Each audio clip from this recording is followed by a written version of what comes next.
Thank you very much, Michael. That was pretty overwhelming, wasn't it? Yeah, so listen, thanks to Michael and Zana and Trinity for inviting me to give the 2018 Burkitt lecture. And I think it is really important that we acknowledge people like Denis Burkitt, who really changed so much for everybody on the planet who has developed cancer since he was around, but also he did it in such a way he didn't require major amounts of funding to actually achieve what he achieved. And as Michael said, I mean, he had amazing powers of observation, and he could turn sort of simple little clinical observations into major scientific discoveries. That was his real pearl in bringing things forward. And he did all of this throughout his life, and he remained incredibly modest, which is another area of his character which has to be complimented, attributing most of his discoveries to other people who happened to be along his jet stream as opposed to really significantly contributing.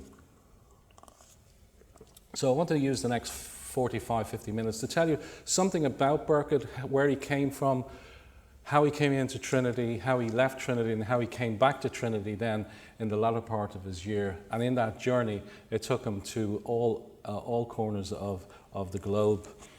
Now, this was January 1993. This is 2 months before Denis died. He suffered a cerebrovascular accident and died in Gloucestershire in England after about 4 weeks. That morning he delivered a lecture, felt unwell in the afternoon and had a stroke, and he died 4 weeks later. So here he is 2 months earlier, him and his wife Olive Burkitt, who Trinity knows as well, and Zana knows the family very, very well. He's accepting the so-called Bauer Award and Prize for Achievements in Science, and he felt that this was the prize he felt that best with. In other words, it fitted exactly what he'd been trying to do over the previous 60 years or so. So for innovative and creative research under extremely difficult circumstances, and we'll come back to that in the talk, in a tropical developing region leading to the establishment, this was the first association of a virus leading to a human cancer. And the widespread disease that we now call his name. And he didn't really want Burkitt lymphoma. He didn't want this lymphoma, this cancer named after him. That's how modest he was. And a great redirection, as you can see in the quote, of cancer research and treatment throughout the world. So this is the 1911 census document, and I think you can see it here. Denis weighs in here at 1 month of age. This is 1911. And his mum and dad, James and Gwen, James was a civil engineer. He's an engineer, and he got first-class honours in Galway University, the Queen's, it was called the Queen's College Galway at the time. And his mother, Gwen Hill, was from Cork, and her parents, her father in particular was an architect who, incidentally, Michael, refused several times to be knighted. He was a Republican, and he didn't want anything got to do with the monarchy. But as you can see here, Peggy, his sister, was 3 at the time, and then the Burkitts would go on to have another child, Robin, who incidentally also became a doctor, a surgeon, and worked in the UK. This is his father, James, and as you can see, 10 Most Famous Irish Scientists by John McCartney, that was published in 1984, and it lists Burkitt as one of them. Amazing. So he's in the presence of Hamilton, Lord Kelvin, Robert Boyle, and Ernst Walton. So why was he there? He was there because he was a naturalist. He was a civil engineer, but he was also an ornithologist. And he was the first to do a population study on birds. And in particular, he ringed robins in his own area in Lonaskilla in Enniskillen. And he sketched out the behavior of the robins, their threat displays, their songs, behavior, etc. And he could calculate then the half-life of a robin in that. He brought Denis and his brother Robin along on these field trips, and this would later have an impact, as we'll see, in terms of geography and the way Burkitt was thinking about the geography of disease. He was initially schooled at Portora Royal School in Enniskillen, but at the age of 11 then there was a fracas within the schoolyard, or the school area. Stones were thrown, and Denis was wearing spectacles. One of the spectacles broke and went into his eye. He was taken to Belfast and had his eye removed. This had an impact later on, as we'll see. And after that, then 5 weeks in hospital, Mum and Dad took him out and Robin out of Portora Royal School and sent him across, initially to Holyhead in Wales, and then into Cheltenham to a very prestigious school, Dean Close School, which was very deeply religious. So after all of that, then Denis returns to Ireland and comes to Trinity in 1929.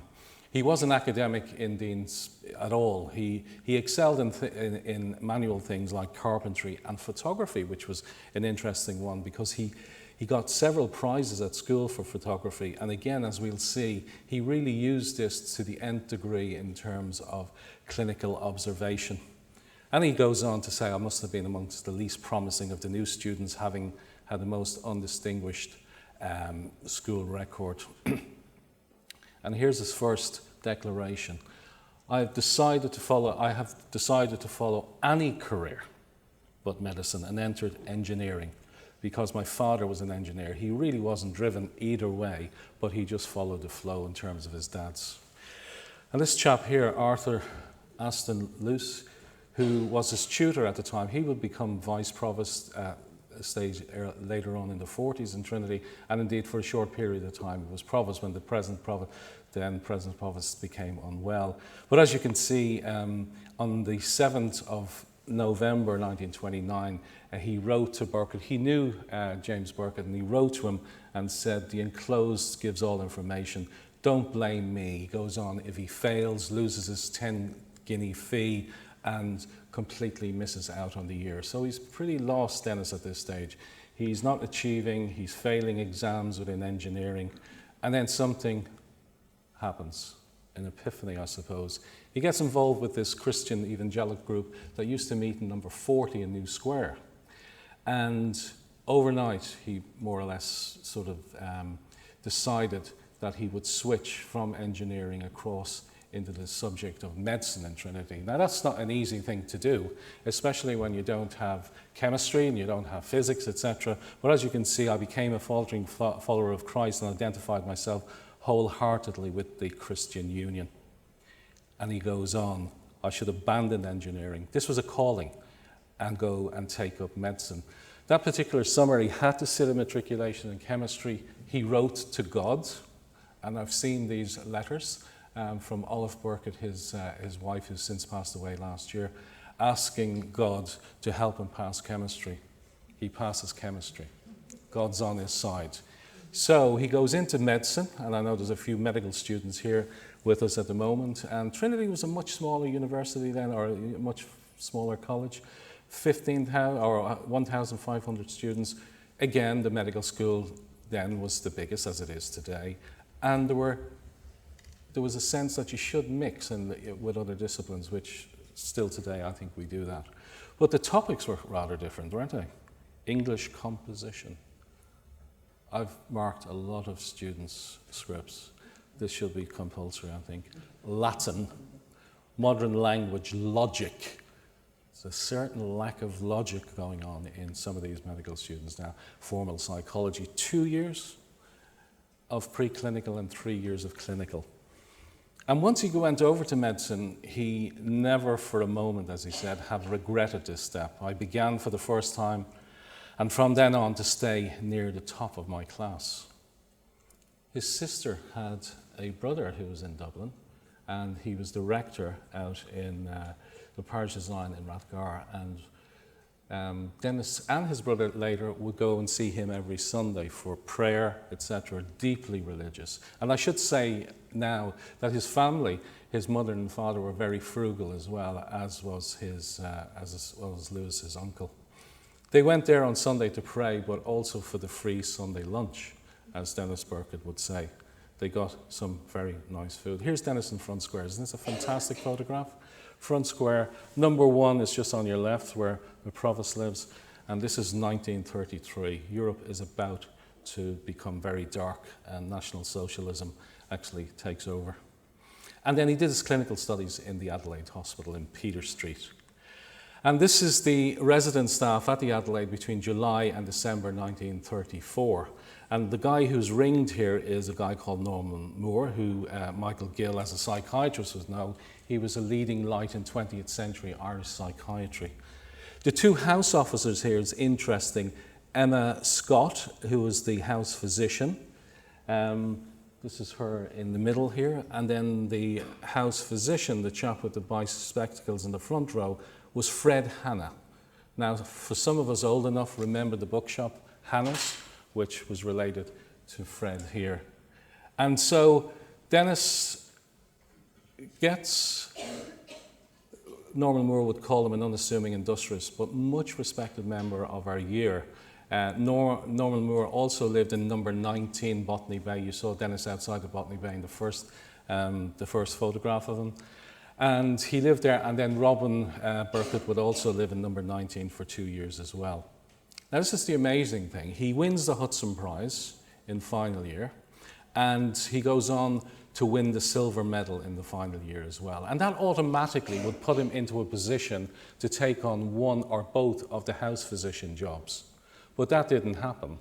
It was given to R.H. Pratt, who you can see here with his head ringed. And the reason for that was because he was captain of the rugby team, the Adelaide Hospital rugby team, and they won the actual hospital cup that particular year. He went on to be captain for two seasons with the Irish team at international level. This is Denis here in 1935 on the 5th of July in Front Square, and this is the certificate of an MD. So he has to go away. He's a bit peeved. He has to go away, so he goes to Chester first, but then has the magnanimity to come back, and he's offered 6 months in the Adelaide Hospital, which he does, and then decides to go back to the UK, first of all in Preston and then in Poole, and he decides he wants to do surgery. And for 6 months then he goes to Edinburgh and he becomes a fellow of the Royal College of Surgeons of Edinburgh. Doesn't really know what he wants to do long term, and so he takes a ship surgeon's position on a liner out of England, and he goes to Manchuria. He spends about 5 months on this particular boat and comes back, and he nails what he wants to do. He wants to be a surgeon primarily, but a missionary surgeon, and he wants to go to Africa. So at the evacuation of Dunkirk, then he decides that he needs to go and apply to become a member of the Royal Army Medical Corps, which refuse him because he's one eye. Okay, he's one eye. That was the reason why he did that. He also wrote down of his sort of spiritual convictions. I suppose that would probably have not helped his matter either. It definitely didn't for the Colonial Office, as most people would know in the 40s and the 50s. These were beer-swigging sort of individuals that were all over Africa. And again, his CV didn't help him in being selected, and he was refused. But then in 41, he actually gets admitted, or he gets accepted to become a surgeon in the Royal Army Medical Corps. Earlier on, about 18 months before that, he was working in Plymouth, and he meets this beautiful woman, Oliver Rogers, which she's known to Davis Coakley, who's in the audience, and Zana and Michael, and a lot of us here in Trinity. And he marries her on the 28th of July, and a few weeks later, he then sails into the war and is via Mombasa and is based in East Africa and has some time out in Ceylon. On the 6 weeks holiday trip or leave, he doesn't come back to the UK, but goes and views Uganda. And he felt that Uganda had no settlers, and he could do a lot of good there in terms of Christian belief and Christian, Christian teaching as well as surgery. And then after the war, he submits his MD to Trinity, which is accepted on spontaneous rupture of the spleen, mostly in patients that he saw in Ceylon. And then he's posted to Uganda. And this is where the story really starts. So he really wants to go to the swinging Kampala or Entebbe area, but he doesn't get that. He goes to Lira. As you can see, it's in the it's in the north part of the country. And he was in charge of 100 beds in the local hospital with a catchment area of 250,000. Now I see a number of junior doctors here as well. If they think they have it rough, this was 100 beds, and he was the lone ranger for all of the medicine delivered to those patients. But when he was there, so it's coming back to what his father taught him about geography, etc., etc., he publishes a year later of his findings when he was in Lira. He found that primary hydrocele, so he would do outreach sort of clinics, and he found that this thing called primary hydrocele was far more common in eastern Uganda than it was in western Uganda. 30% was coming from the east, 1% from the west. And so he put all of this down, published it in the Lancet as a single author. This was the first of over 320 publications that Denis would do over his career. A few years later then, they found the causation for this primary hydrocele, which was a small worm, Filaria bancrofti, and it was transmitted by mosquitoes. Very important. So he knew what he was looking at. He knew what he was trying to get across. He associated geography with disease, and this was his first springboard really into where he was to go later on. So after 18 months then he was transferred down to Kampala. He was very happy about that, and transferred down with his wife and 2 young children. And around 10 years later, it was 1957, 9 to 10 years later, he meets this chap here, Hugh Trowell. And Hugh was a pediatrician, had been working in Uganda for at least 20 years at that stage. And when you go and you look up the history and the diagnostics of kwashiorkor and its treatment, malnutrition in children in Africa at that stage, his name is all over it. He developed the treatment for kwashiorkor in Uganda. But anyway, he decides one day there's a child on the medical ward who's got a fever and is anemic, but also this is the exact child that Denis photographed. So remember, he won this photography stuff early on in school, and Denis would always carry a black and white photograph or a black and white camera with a color camera as well. So all of the stuff I'm going to show you is the actual photographs of Burkitt that when he took these photographs back in the 1950s and 60s. So this child was called Africa, and she had, as you can appreciate, she's got 4 swellings in the 4 quadrants of the jaw: upper, lower, left and right. And he couldn't make head nor tail. He'd seen jaw tumours before, but he couldn't believe that a tumour would act like this. So he didn't think very much of it at the time, went back to Trowell and said, look, I don't really know what it is. It could be tumour, it could be infection, I don't know. And so that child lay in the hospital for a number of weeks. And about 3 weeks later, he was doing an outreach down in a village called Jinga, or a town called Jinga on Lake Victoria, and he saw this child. And he was immediately taken out. He went out, this child was with her mother was also there, and he took the child back to Malago. And as he said, a curiosity can occur once, but 2 cases indicated more than a curiosity. And he felt that this was something very special, and he took this child back to Malago. And what did he do? He went through the notes, the clinical notes of all children who'd come in with jaw tumours, and looked at those children who died.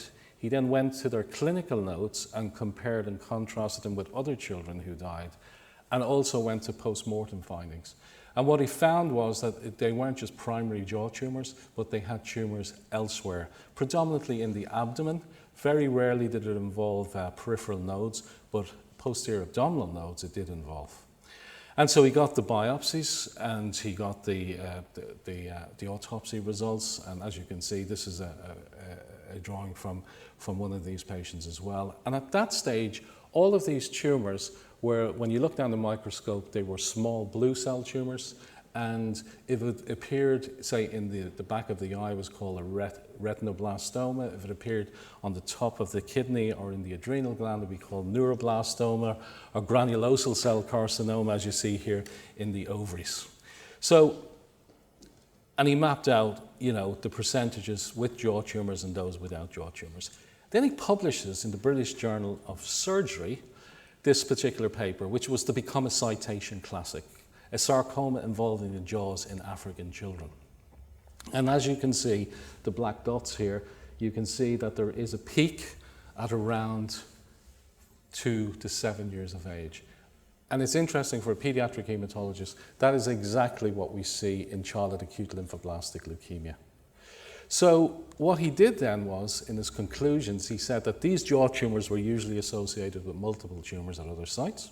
These seemingly different childhood tumours were all facets of a single, hitherto unrecognised tumour complex, which was exceedingly common in Uganda. The commonest cancer in Uganda, he felt. And indeed, that turned out to be the case.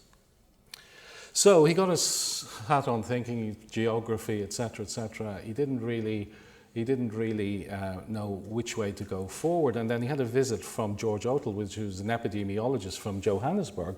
And Denis showed him a collection of his colour photographs and his black and white photographs. And George turned around and he said, "I've never seen that in South Africa. That tumour doesn't occur in South Africa." So it got him thinking, there must be an edge. So where does this disappear? Where does it not become a problem? So he felt that he should write a questionnaire, and this is the original questionnaire here in black and white, and send it to over 1,000 government and missionary hospitals across Africa and South Africa as well, Sub Saharan South Africa. He got 300. And this research cost the staggering total of £25. Yeah? So he got this back, he plotted it on a map of Africa, and as you can see, it's fairly well delineated. So he was beginning to define what we call the lymphoma belt of Sub-Saharan Africa. Around the same time, there was big interest in chemotherapy across in North America and across in Europe, and especially in New York. This is Joe Birchnell, who's the leading father of cancer chemotherapy, really, in pediatric leukemias. And he was working at Sloan Hospital Memorial Sloan Institute in New York. And he visited Africa. He went to Kenya, and he visited Peter Clifford in Kenya, and then he came down to Uganda to see Denis.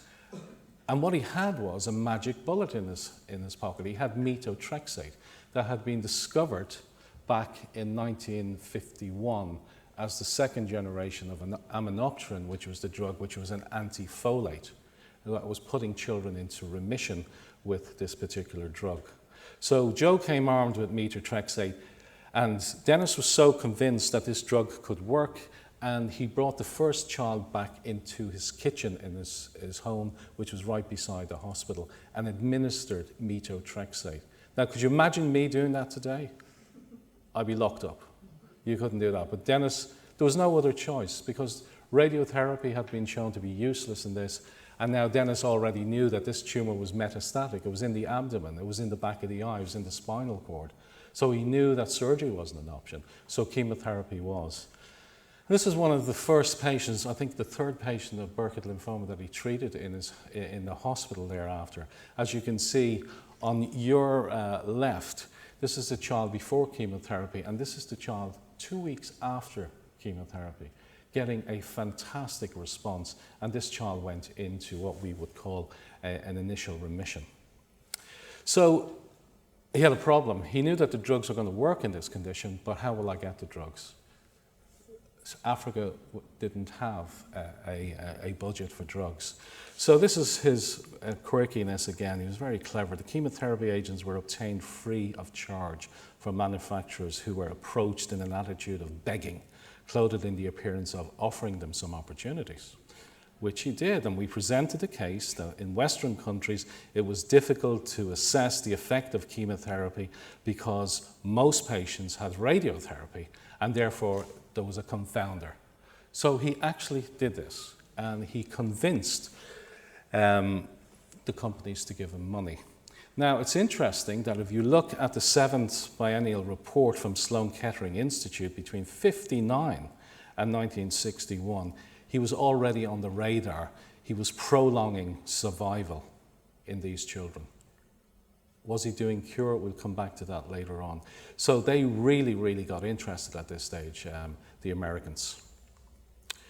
There you go. So methotrexate from Laderley in New York, $300,000 worth of methotrexate he convinced them to give.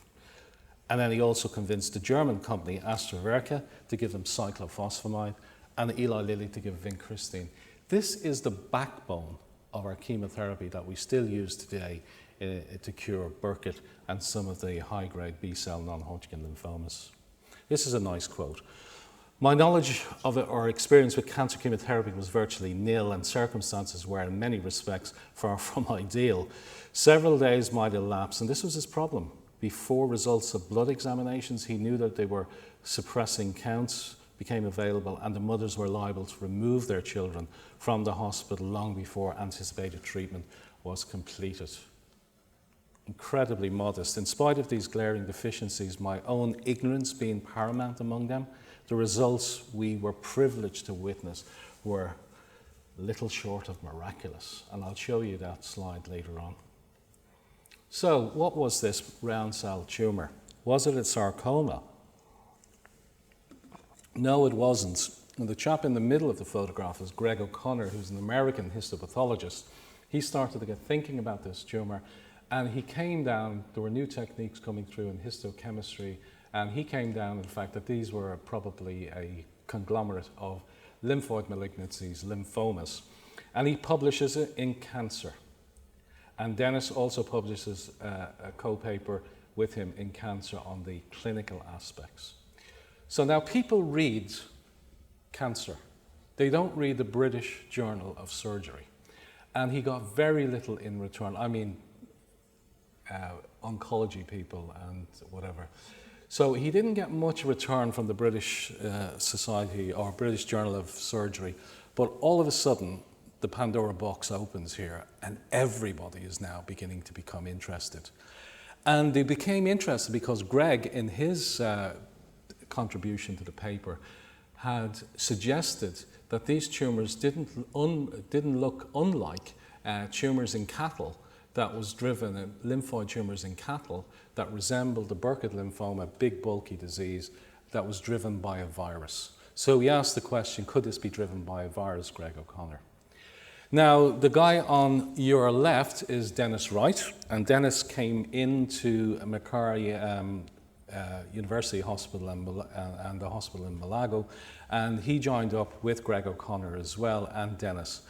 And he was more interested in finding out, were these tumours lots of different tumours, or were they of lymphomas, or were they a single one? And he really nails the Burkitt as being a specific type of non-Hodgkin lymphoma. So all of these patients had the one disease.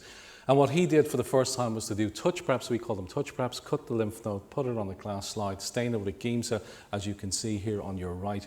And every time he did that, he had these big blue cells with vacuoles in it. And he saw this starry sky appearance as well, as they call it, on these patients. So he was fairly confident he could turn around a diagnosis of Burkitt lymphoma in 25 minutes. He would go to the theatre, the child would be anaesthetized, Denis Burkitt would cut out the lymph node, slice it, give it to, he'd run back to the lab and stain it and come back and say, yeah, it's another lymphoma. Almost 55 to 60% of children in this hospital who were being biopsied had this particular lymphoma. And then it was decided, as you can see here in Paris in 1963, they were calling it Burkitt's tumor at this stage, and in this particular, at this particular meeting, it was renamed Burkitt lymphoma. And Denis didn't really want it named after him, again, being so modest, he just preferred it to be called a lymphoma or a Burkitt tumor. So that's 63. We're going to go back to 1961, and we're going to go back to St. Patrick's Day. The Burkitts leave Malago, and Denis is due to come to London to give a couple of talks, and he deposits his wife and two young daughters into Northern Ireland to his mum and dad, Olive, Judy and Cass. And then he comes back to London, and his first talk is at the Royal College of Surgeons, and the actual auditorium held 1,000 people. 12 people turned up to hear his talk. 12. So anyway, his second talk was over at the Middlesex Hospital here, and he was very involved, the surgeons in the Middlesex. He got lots of teaching appointments there, and he used to come back every time he was in London to teach. But this time it was, as you can see, on the 22nd of March 1961 at 5:15, a very, very significant day, that Burkitt from Macquarie would talk on the commonest children's cancer in tropical Africa, a hitherto unrecognised syndrome. Now, working within the bowels of the Middlesex Hospital, which is on Mortimer Street, just off Tottenham Court Road, there was a place called the Bland Sutton Institute, which was involved in research on viruses. And this guy here, Anthony Epstein, was one of the key researchers. Anthony Epstein was interested in tumours that were caused by viruses, so in chickens and in other animals, and went to the Rockefeller Institute to work with George Palade. Now, hematologists know this guy from Palade bodies in megakaryocytes and whatever, endothelial cells. But George also wins the Nobel Prize for his efforts on electron microscopy. He discovers the mitochondrion, he discovers the ribosomes, etc., and gets the Nobel Prize. And Epstein likes this guy, and he gets on incredibly well and gets a very good education at the Rockefeller Institute. Now, he's in the audience then that night, and as Burkitt is going on about this tumour and all of the questionnaire stuff is coming back, showing that it is associated with rainfall and it can be associated with temperature, etc. This is Anthony Epstein's quote, "I could hardly sit." He knew that it had to be a biological vector that was happening here, a biological causation. So he went up to Burkitt afterwards and he said, "Look, let me buy you some tea, and the quid pro quo will be, can you send me some of these samples?" And Burkitt agreed to, and then he got Denis Wright to send him a number of samples every time they became available. At that stage, there was a flight out of Entebbe every week, so every time Burkitt wanted to send him a sample, there were lots of other people interested in samples as well.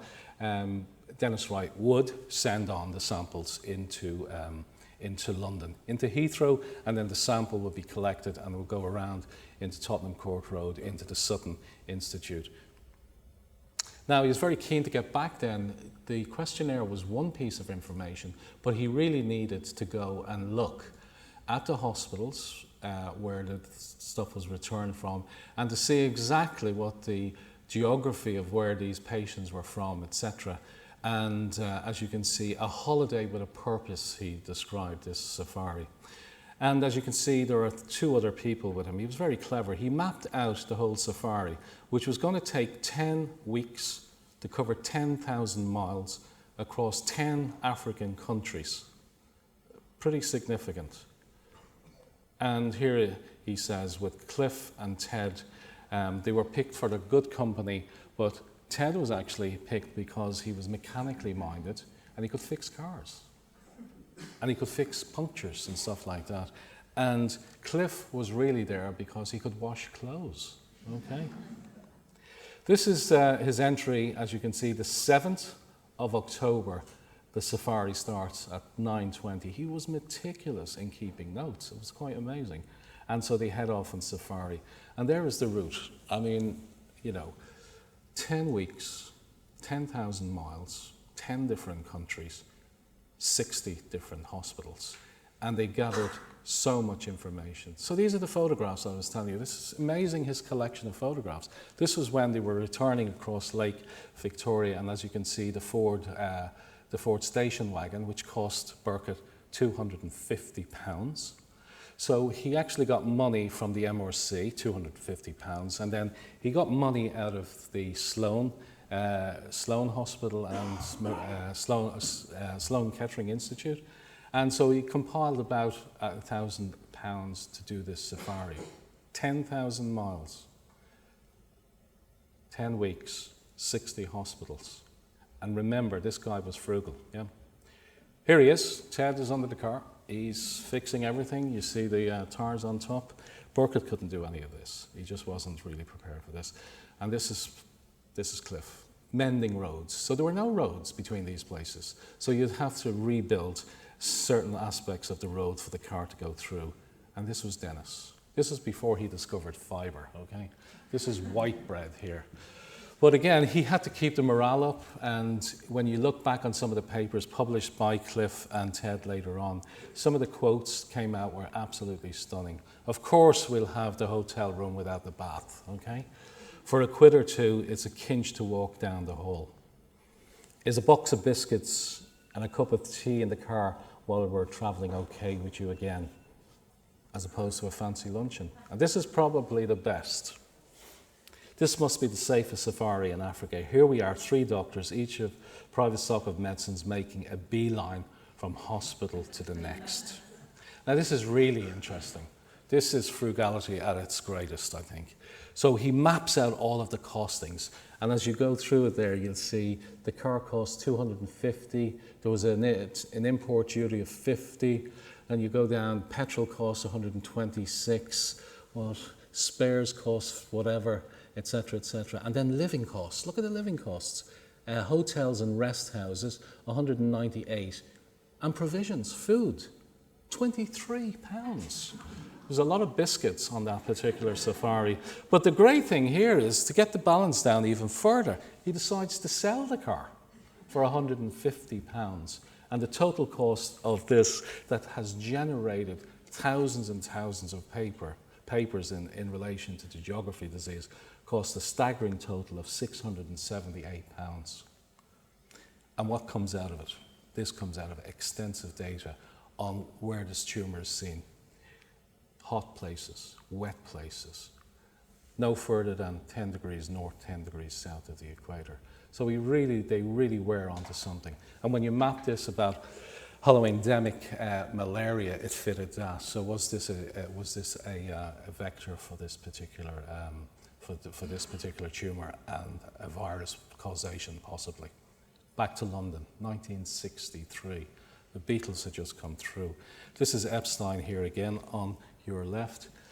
Around 20 samples were sent to him. He got no return. He couldn't grow the cells, and he couldn't get enough cells to put into the, or couldn't get enough proper fixed cells to put into the electron microscope. And then he gets a grant for about $45,000 from the NIH in America, and so he employs these 2 people. And these 2 people are really interesting, because there's a connect here between Irish university education, as Davis Coakley beautifully portrayed in one of his papers on Burkitt. The first one he employs is Yvonne Molly-Barr. So she is a graduate of Trinity zoology department in 1953, and she is employed by Epstein in 1963. Bert Ashong was from Trinidad, but he did his medicine at UCD and is employed by Epstein in 1963. Yvonne is specifically employed to do cell culture work, and Bert Ashong is employed to do electron microscopy work. So what happens next is that on the 5th of December 1963, another sample, the 26th sample that Dennis Wright sent to Epstein, didn't arrive in the hospital, or didn't arrive in the Brand Sutton Institute. It got waylaid into Manchester because of fog. Do you remember back in the 60s? Keith Tipton, who's up the top, will remember lots of fog. And it wasn't just natural fog, there was lots of fog from fossil fuels, etc. in London. Diverted up to Manchester, eventually comes back into London, and the sample arrives at 4:15 on a Friday afternoon into the lab, and it's cloudy. Cloudy samples are not great. They're usually contaminated with bacteria, and there was a general sort of reluctance to process the sample because it's Friday afternoon, we want to go home for the weekend, and I don't think Cracker Jack was there in 1963. That usually starts at 5 o'clock. Do you remember Cracker Jack? Anyway, Epstein decides to look down. There's no bacteria. There's free-floating cells. And so he asks Yvonne Molly-Barr to actually start the culture, or start putting up the cells in culture. And this is a beautiful, beautiful description. This is what medical students or science students keep their research notes specific. And this is a classic example of it. So biopsy fragments in very cloudy serum saline on arrival, cloudy settled out as white pellet-like deposits on standing. Large number of round cells, looks like ascites tumor. Very good insight. And then Yvonne Molly-Barr, YMB, cultures in porter flasks, upright insulin flasks, tubes, etc. This is their technology in 1963. This is not an Illumina platform. okay? This is, you're putting this stuff up, and 75 days later, they've got culture. So this is the first evidence that you can culture lymphoblasts in culture. So as you can see in the phase microscopy, you see the cells, but when you do a Giemsa stain, you can see the Burkitt cells. Yeah? So now we're in a position that we can look in the electron microscope to see if there is a presence or absence of a virus. The 18th of February here, this is Epstein again with Molly Barr saying, yes, we think we have enough of these cells, and then bingo, on the 24th of February, Epstein enters, all dramatic stuff, enters the room. It's a real dark, I don't know how many of you have been in an electron microscopy room, but it's dark, you go in, and then the first grid he looks at, he sees viral particles. He can't believe it, he's shaking. He leaves the room, turns off the microscope because he's afraid the electron beam will burn the cells, and walks around the block without coat. It's snowing, it's February. And he comes back in and he gets the group and he lights up the microscope again, and there they are. So he has seen viruses in lymphoblasts, and the association then, is this a passenger, is it not a passenger? And they look like herpes viruses, but not like the herpes viruses that were known in 1963, herpes simplex, chickenpox, and cytomegaloviral herpes viruses. This wasn't really like all of those. Now, what is absolutely fascinating is the 24th of February 1964, and look at this, March the 28th, it's in publication in the Lancet. So I know people who sit on papers for 2.5 years before they think about submitting to international peer review. So this is a real fast turnaround time, and there's the association. So he knew then he had to collaborate, and he collaborates with the Children's Hospital in Philadelphia. This is Epstein, to see, is this a virus? Is this a real virus? And Werner and Gertrude Henle. Werner Henle was the grandson of Jakob Henle, who was a brilliant German physiologist and medic who discovers the loops of Henle and all of that within the kidney. And they're working in Philadelphia, renowned virologists. And within a year then, they sort of make absolutely sure that this is a new form of herpes virus, unseen, ever seen before, and they publish this, and this is where the Epstein-Barr name comes from, because Tony Epstein is first on the paper, and Molly Barr is last on the paper. How do you think Ashong felt? He did the preparation for the electron microscopy work. He's not on the EBV. Okay. So Denis then decides in 1964 that he should retire from clinical work, but stays on in the MRC program within Mulago and within Macquarie University Hospital there. And as Michael was saying earlier on, he gets a call from Richard Dull, who was an epidemiologist, who was the first to put the association of smoking and lung cancer together, nailed that down in terms of statistics. And so he returns then to the MRC, but goes back and forth again to Uganda. And then a set of papers start to get published. Papers in reputable journals like the BMJ and Cancer. And this is Denis here, as you see, in Cancer in 1967, and another group of epidemiologists from Macquarie as well, looking at a similar cohort of patients. And what's fascinating about this is, when you look at this particular curve, you see the really steep sloped part. These are the children who are being treated with chemotherapy, who are getting a partial response but are dying during induction of their treatment. The next slope, the less steep slope, is children who are responding but then come out of remission and eventually die from their disease. But as you can see, what he calls the striking long right-hand tail, that represents cure. Now, they didn't want to call it cure then. As you know, Burkitt lymphoma, if it relapses within 6 to 9 months in our cohort of children and young adolescents. So for the first time ever, we're seeing children with a solid tumor who are being cured with minimal amounts of chemotherapy. And not only that, but they're being cured not in London, Dublin, or London, or New York. They're being cured in the bush in Africa. the NCI get really interested in this data. So this is Gordon Zubrod and Joe Carboni here, who are head of the chemotherapy program at the NCI, and they want a bit of the action. So they get this young recruit here, John Ziegler, who was a previous Burkitt medalist. John visited us here a number of years ago. Paul Brown is in the audience with Paul as well, a great guy. And so they deploy then John into Uganda to take over the program. And here's John working in the field. And then again, publications. So John then publishes seminal papers in the Lancet, Seminars in Oncology, showing that we can now push the curve upwards to 50%. So 50% of these patients are now being cured with a cocktail of drugs that Burkitt and Joe Birchnell had put together, but he more or less stratified them much better and had control over the children within the hospital, didn't let them out, and knew exactly what was going on. Then in 1968, Denis had a visit from one of his safari mates, Cliff, and wanted to know what was the latest in this Burkitt lymphoma world.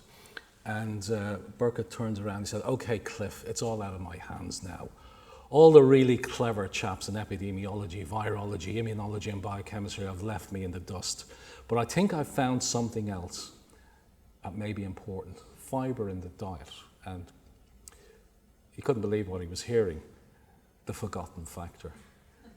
And so Denis had worked with Peter Cleave in the MRC, and Peter Cleave felt that the diseases that people get in Africa are not the same as we get in the West, and those diseases that we get in the West are all down to what you eat, okay, like diabetes, like diverticulitis, etc., colon cancers, very rarely seen in parts of Africa, colon cancer. So Denis had done a lot of work on different diseases when he'd left in '64, and he had mapped out all of these diseases, so he could see straight away that Cleave had something to go on. He felt it was refined sugars, and Denis looked outside the box and he said, well, it's not the refined sugars, it's most likely what you're removing from the sugar to give. And that was fiber, the fiber man.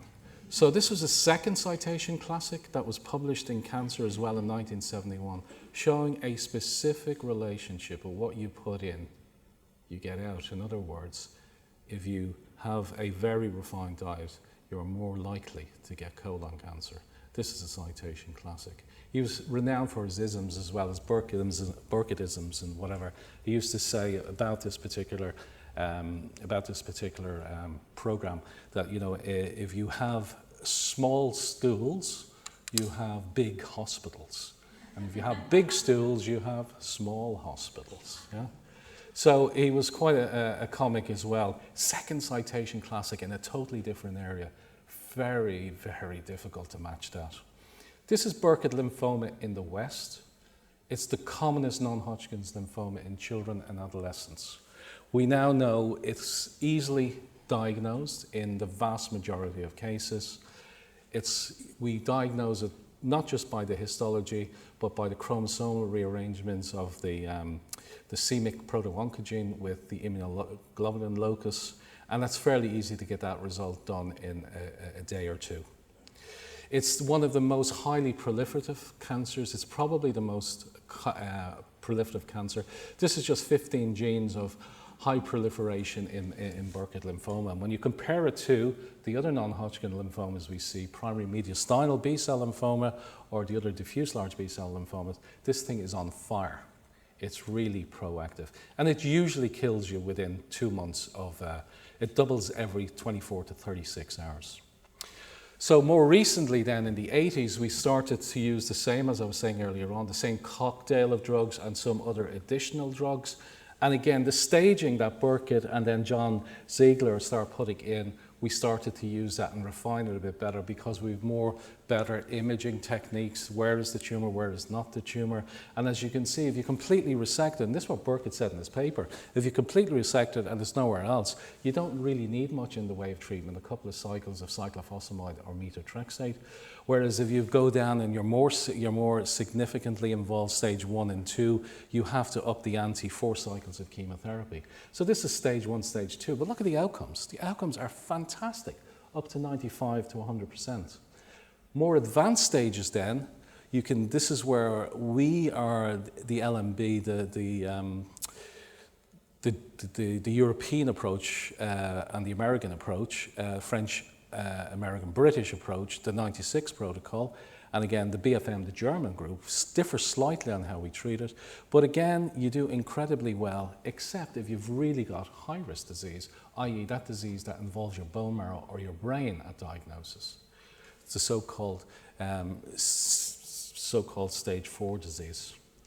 And then the question was asked, would the addition of immunotherapy to the backbone of the chemotherapy we've been using since the early 60s, would that help? This is a pilot study done by Stan Goldman and Mitch Cairo, and it shows very, very nicely if you add in rituximab, an anti-CD20 monoclonal antibody, on top of the backbone, you can get that right up to 97%.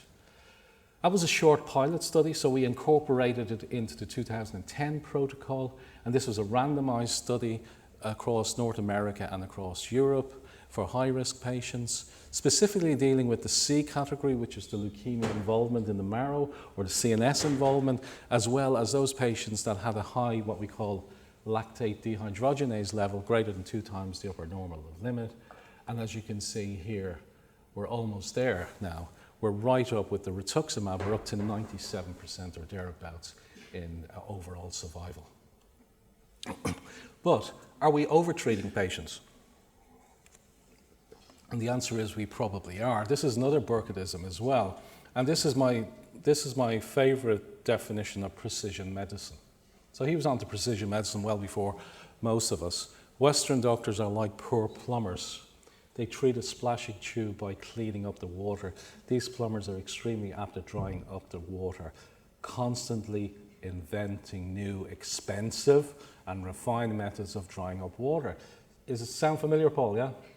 It really does when we're dealing with relapsed patients. Somebody should tell them to close off the tap. Makes sense, doesn't it? And so that's what we're trying to do now in the new era of Burkitt and non-Hodgkin lymphomas. We're trying now to reduce the amount of toxicity. The doxorubicin, the anthracycline components, these cause problems with heart muscles in these patients, bone problems in these patients. So this is a new trial for adolescents we're involved with about reducing those nasty drugs. And we've also started to understand or unravel the biology of these tumours, the dysfunctionality of certain pathways within the lymphocyte.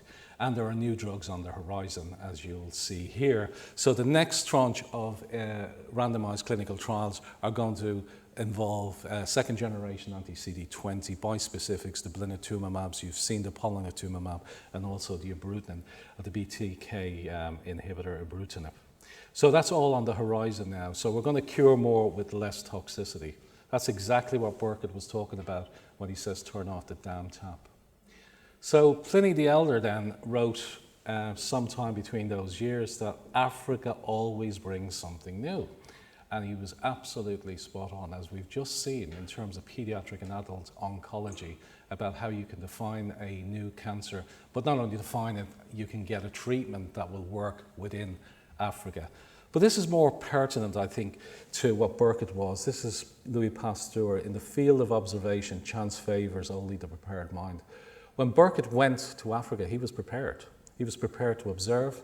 He was prepared to make those observations, those seemingly sort of slight observations, insignificant observations, and turn them into scientific discovery. Amazing that Burkitt could do this. And his legacy, Burkitt in Uganda, the impetus for medical research has been used, and I would challenge anybody for a specific disease that it hasn't really been matched today. Geography, pathology, that's a huge area, and a paradigm of oncological research. As I've said to you earlier on, unique subtype of non-Hodgkin lymphoma diagnosed. It's the commonest NHL in children and adolescents. Burkitt wasn't happy with just making his name at diagnosing it, calling it after him. He wanted to cure it. It was the first solid tumour in children. It was the first solid tumour in children and adolescents to be cured with minimal amounts of chemotherapy. He then developed the staging programs that we still use, but more established now than they were then. And there was the first recognition of tumour lysis in these children Tumor lysis, the first account of tumor lysis was written out by Denis Burkitt, followed up by John Ziegler, and he publishes it later on in 1968. And demonstration that you could prevent the disease by giving intrathecal chemotherapy. Well, I suppose most, especially for the hematologists in the audience, his observations provided a powerful impetus to develop these chemotherapeutic protocols. And it's exactly what we do at the moment with B-cell non-Hodgkin lymphoma, short, high intensity, and we can get out. But also the stuff in terms of leukemia and testicular cancer are similar. And then you go through virology and human cancer. As I said, this was the first viral association causation for human cancer. And then you can see here, it was only within 2 years then in Nigeria that they found that this Epstein-Barr virus was also associated with nasopharyngeal carcinoma. More recently, 50% of Hodgkin lymphoma are associated with EBV, gastric carcinoma. Immunology of cancer as well, you could say, had its roots in this whole area of interest in Uganda and the birth of molecular biology, especially all the stuff in terms of chromosomal rearrangements. So when Burkitt was interviewed about 3 years before he died, you know, how did you do all of this? It was a sense of missionary vocation that compelled me. After my surgical training, to turn my back on all prospects of a career in Britain for service in an area where the need was greater.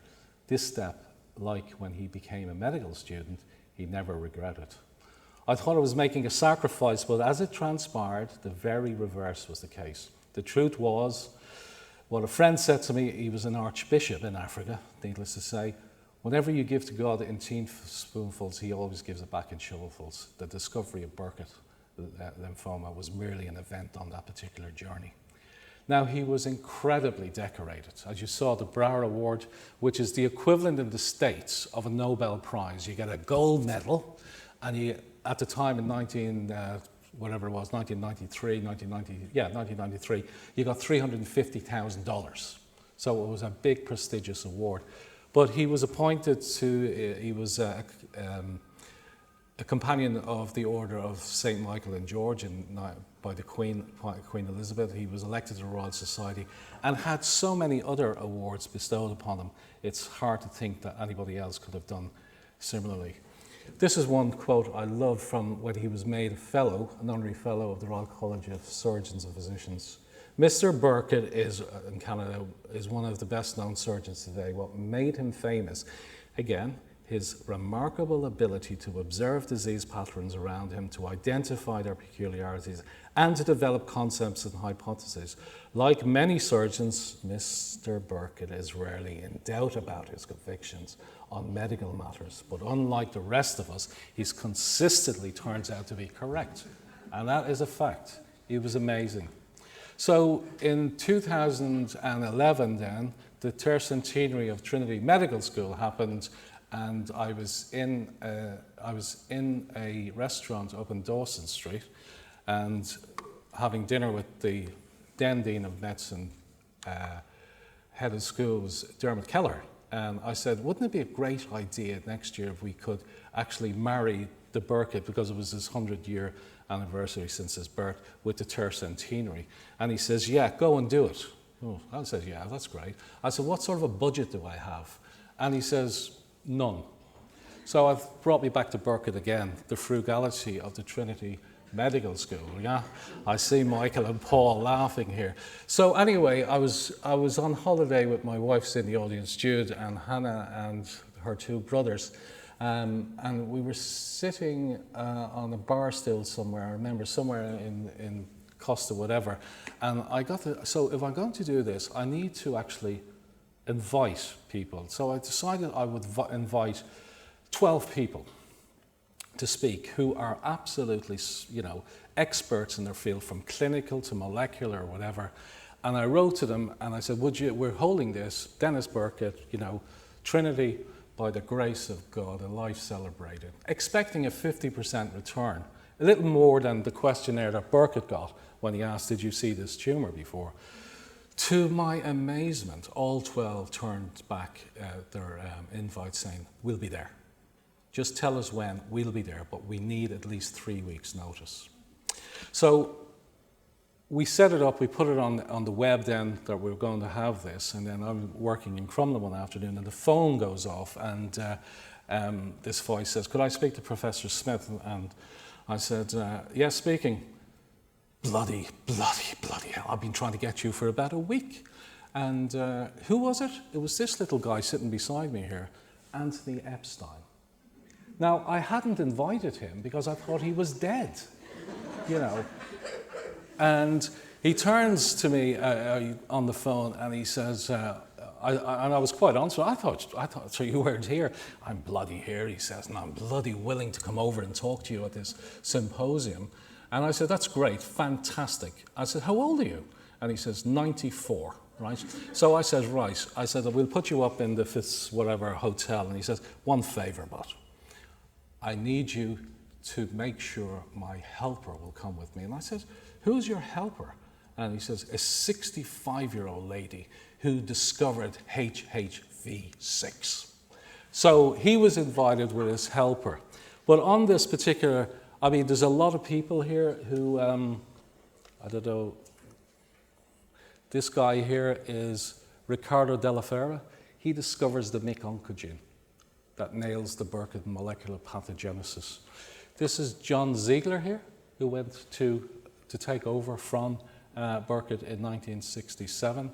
I'll just give you Ian McGrath as well, who worked with John Ziegler on that Lancet paper. There's Dermot Keller. Dermot Keller looks very small there, doesn't he?